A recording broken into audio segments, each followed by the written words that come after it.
sana pulangku yang kupuja selalu, tanah Papua, pulau indah. Tanda lautmu yang membisu selalu, cendrawasih.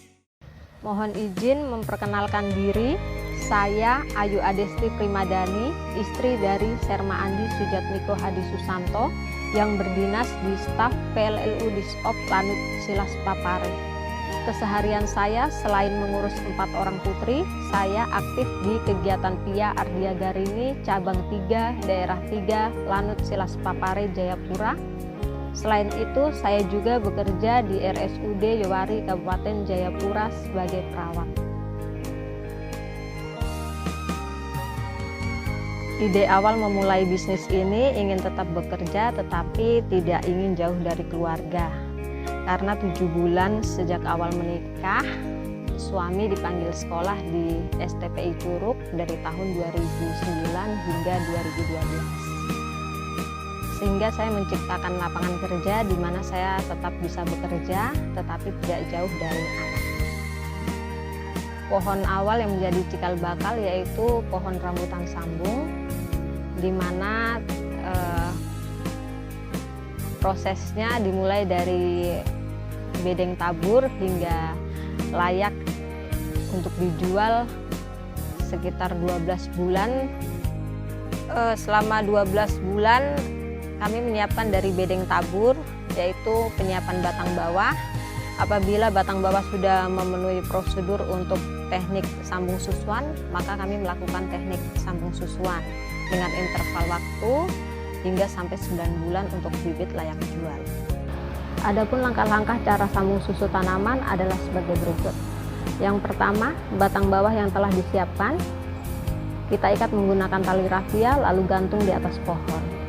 Setelah itu kita sayat batang bawah menyerupai huruf V dan batang atas dibelah menjadi 2. Setelah itu disisipkan lalu direkatkan menggunakan plastik es yang sudah dipotong sepanjang 10 cm dan harus diikat dengan rekat agar tidak kemasukan air pada proses sambung susuan ini.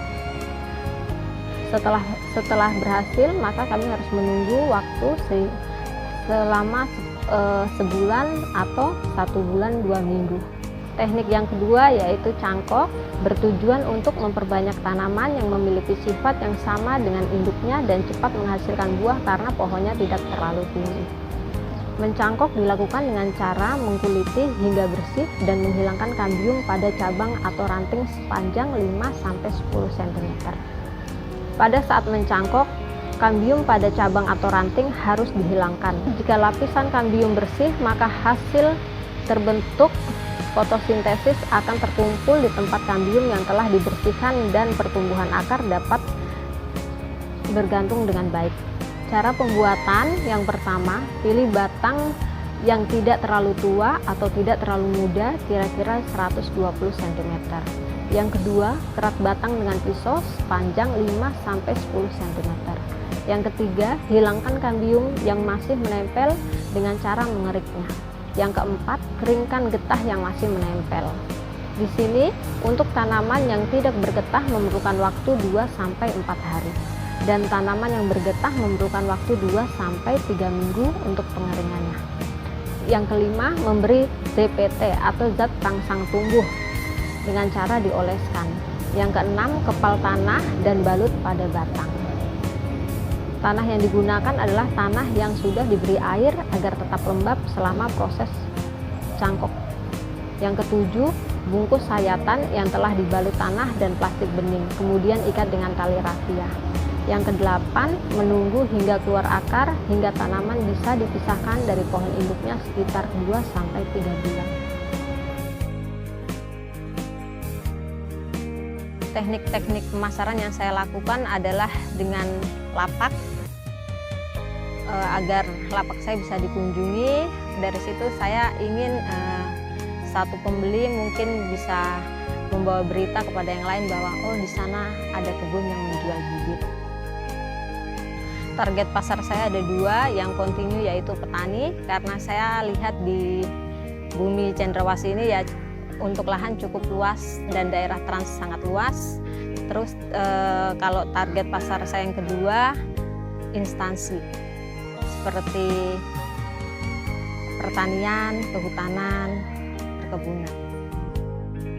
Proses tahun pertama saya memulai bisnis ini hanya berkisar 500 sampai 600 bibit. Sekarang di skala hampir 400.000 bibit. Selain promosi dari mulut ke mulut, saya karena sekarang untuk komunikasi sudah sangat canggih, misalnya gini dengan FB, saya promosi lewat FB memperkenalkan produk saya, tetapi saya tidak melakukan pengantaran. Meskipun FB bisa online, tapi saya tidak melakukan pengantaran.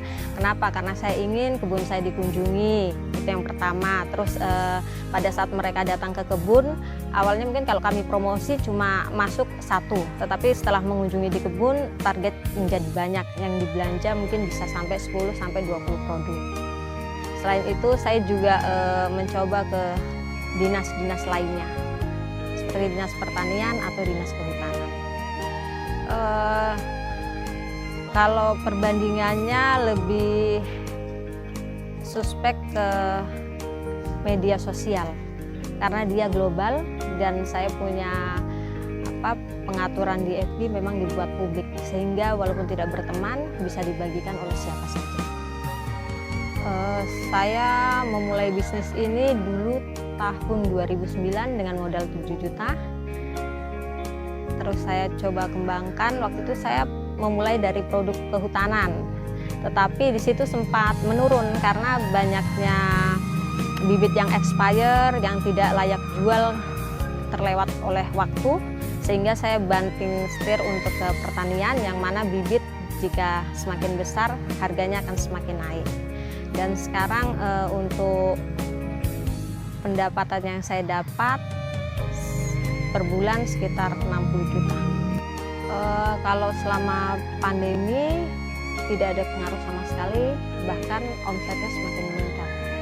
Karena banyak orang yang dengan tingkat stres tidak boleh beraktivitas di luar, mereka akan mencoba untuk bertanam atau berkebun yang punya lahan, sehingga produk kami akan semakin laris.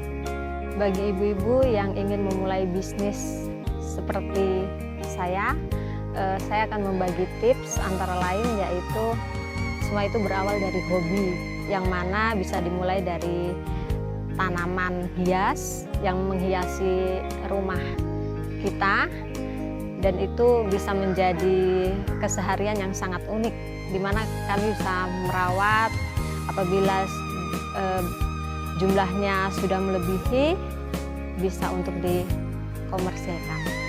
Terus yang kedua, bekerja berdasarkan passion. Yang ketiga, belajar dari orang sukses. Yang keempat, support keluarga itu sangat penting menghadapi persaingan. Demikian yang bisa kami sampaikan dan semoga bermanfaat. Terima kasih. Ini adalah kisah inspiratif bagi kita semua. Walaupun kita berada dinas di ujung timur Indonesia, dan dengan segala keterbatasan yang ada, kita harus mampu untuk berpikiran positif, jernih, dan jeli dalam melihat potensi yang ada. Maka saya yakin kesuksesan akan senantiasa menghampiri kita. Ibu Ayu Andi Sujatmiko adalah contoh nyata. Dengan usahanya ini, dia bisa membuktikan dan menjadi teladan bagi kita semua untuk merintis dan sukses di bidang pertanian. Maka bagi siapapun yang berdinas di daerah terpencil sekalipun, jangan pernah takut akan bayangan sendiri. Dan jangan membatasi diri. Dimanapun kita berada, wujudkanlah impian kita. Landasi semuanya dengan kemauan yang keras, iringi dengan doa, dan insya Allah Tuhan pasti akan meridhoi kita. Dan keberhasilan pun akan menghampiri kita. Menanam cinta di tanah Papua, menuai masa depan gemilang bagi Indonesia.